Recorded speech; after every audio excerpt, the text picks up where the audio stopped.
शहर के कोलाहल के बीच राहुल आगे बढ़ता है।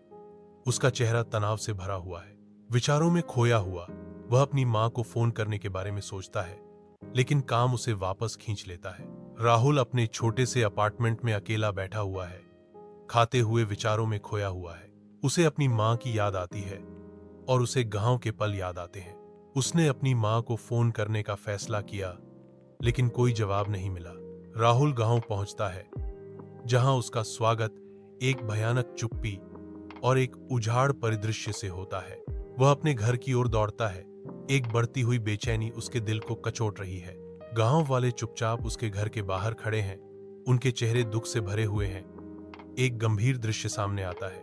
उसे कुचल देने वाली अनुभूति होती है, उसकी मां चली गई है। राहुल अपनी मां के शांत कमरे में अकेला बैठा है। एक स्थिरता का भाव उसे घेरे हुए है। उसे तकिए के नीचे एक छिपा हुआ पत्र मिलता है। मां ने लिखा था कि वह उसे बड़े सपने पूरे करते हुए देखना चाहती थी और उसे बहुत याद करती थी।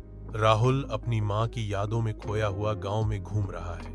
मैं अपनी मां की यादों को संजोता हूं और आगे बढ़ने का फैसला करता हूं। सूर्य का प्रकाश पेड़ों से छनकर आ रहा है, जिससे लंबी परछाइयां बन रही हैं, जो उसके चलने पर उसके चारों ओर नाचती हैं। गांव के परिचित दृश्य और ध्वनियां आराम और तीव्र लालसा दोनों लाती हैं।